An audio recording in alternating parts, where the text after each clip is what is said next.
Man, I want to talk to you about marriage. You know, this past week has been tough with different guys coming to me with just different issues in their marriage. And last night we had our men's group, and I left my men's group normally feeling so elated and happy, and I just left men's group yesterday feeling hurt. I just had a hurt heart for all the men that are struggling.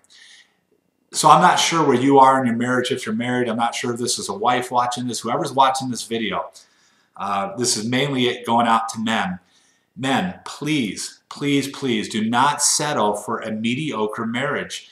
My gosh, it seems like we just settle. And I've always had the personality or the idea with Julie, my wife, that I'm just not going to settle. I want to have an incredible marriage where I'm giving her what she needs and she's giving it back to me.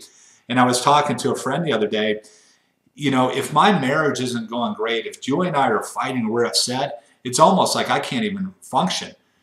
It just doesn't work. I want to be able to come home to a safe home, to a great environment, and I need her encouragement. I need her love.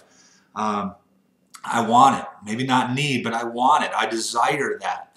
And I desire it so bad that I just won't settle. You know, if we're having a discussion, I know it's annoying as heck to her sometimes. You know, I have to give her a little bit of time, but I don't want to. I don't want to go on too long. I want to get it worked out, and I want us to be incredibly loving and get it done. So with that being said, I don't see that enough with so many guys. Guys, you got to step up. You got to be courageous. You got to say, you know what, this isn't good. I want to have an incredible marriage. You know, we can spend freaking 12, 18, 20 hours a day at our work. But at the end of the day, if we can't come home to a loving household and a great marriage, and we can't draw from our wife, you know, that encouragement and that love, then it's tough, man. Life is hard enough, and you need to be able to have that safe place with your wife. But it's up to you. It's your responsibility to lead in that marriage and make it a great one. And you have to do it. And I see guys settling. I don't like it. I see guys saying, well, my wife doesn't do this or this and that, and then eventually they just give up and they head to the garage, or they head to the office, or they head to the couch, and they just sit there and they just zone out, and they're not giving their wife what they need. Now, they may want it, they may be thinking about it, but eventually if you don't get your wife what you need, you're going to be facing some pretty big consequences later on. It happens all the time, and guys know this. Guys know sometimes that it's coming. So a couple things. I wrote some things down. What I'd like you to do, if you can, in your marriage, if your marriage isn't just off the hook and just going nuts, which, you know what, even if it is, you still need to adjust, you still need to change, you still need to be looking what I can do better. But this is what I'd like you to do. I set up three things. I said 2, 3. Set up a discussion with your wife and ask her how things are going in the marriage, what she truly thinks.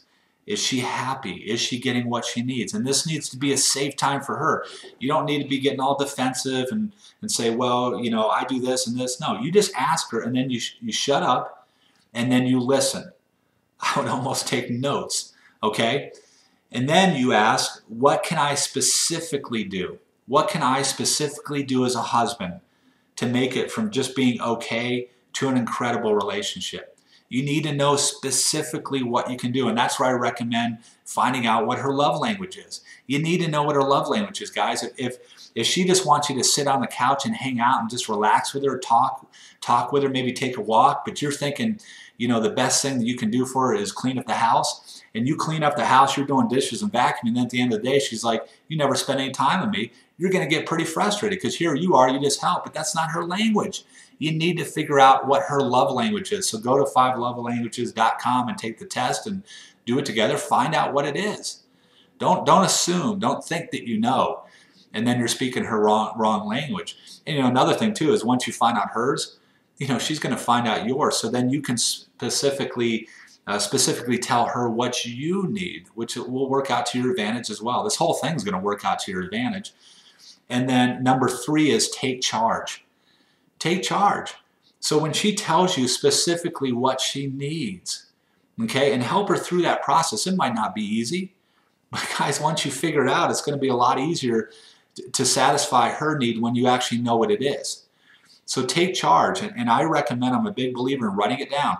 If it's just up here in your head, Okay, if your wife says, you know what, I need more time, quality time, maybe some date nights would be nice, you know, where we go out once a week, and you're like, oh, great, great, yeah, and you have it in your head.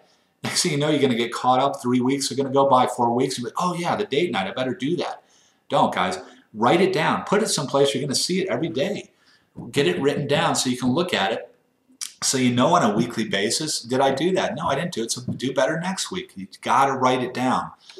So the 3 things: set up a discussion with your wife and ask, how do you feel things are going in our marriage? Do you think it's okay? Do you think it's great? How can it? And then number 2 is, what specifically?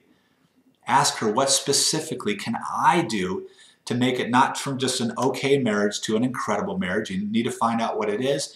And then, you know, we all have information. This is what we do with the information or the knowledge that we get. So number 3 is, you have to take the information that you just received and you have to take charge and do something about it. Do something. Okay? If your wife's telling you she needs something from you and she opens up in a loving way and shares that with you, then you need to make sure you do it. Guys, I say this because I care tremendously. There's just a lot of stuff going on in marriages right now, and a lot of guys have just given up.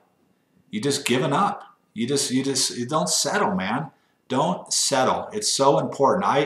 I appreciate my relationship with my wife so much, and I hope that she knows that. I think she does. And I just won't settle for not having that love and that tenderness and that caring and that encouragement that we show each other. It's important. I won't do it. It's too important for my kids. You know, if you have kids in the house, they want to see mom and dad loving each other. It's important. Okay, if your kids, if you come home and you never tell your wife that you love her, you never give her a hug, you never do things for her, you come home and you just expect, and then you sit on the couch and just chill out, what do you think your kids are going to do? How are they going to treat their wife? They're going to watch what dad does and they're going to do that. So guys, I guess what I'm saying is let's step up, let's be courageous, let's do the things that we know we need to do, and let's have a great marriage so we can shine bright for Christ. So I hope this comes across in a loving way, a caring way.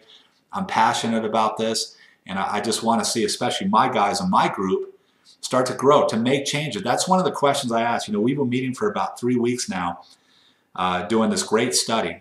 And one of the questions that I ask, because I really want change, I don't want guys coming to a weekly study and then actually never making any changes in their life. So one of the questions I asked was, what specifically, if I were to come up to you right now and I were to ask you the question, what specifically are you doing different in your marriage? What specifically are you doing different in your parenting? What specifically are you doing different in your health? What specifically are you doing different in your career? Specifically meaning that you tell me one thing that you're actually changing, that you're doing different from when you started this study 2 weeks ago from right now. If you can't tell me, then this study isn't working. You ain't doing anything. Nothing's going to change for you. So I'm a big believer in for things to change, you have to change. Not your spouse, not the economy, not your boss, you know, not the weather, all these different things. It's us changing. So understand that, guys. If you want to have an incredible marriage, if you want to have an incredible marriage, it starts with you giving your spouse what she needs, and you changing, and you doing what you know is right, what she needs, and let God handle your wife, and let God work on her heart to give you then what you need. So anyways, hope that makes sense. I kind of went on way too long here, but I just want to get this video out. Thanks for watching this. Bye.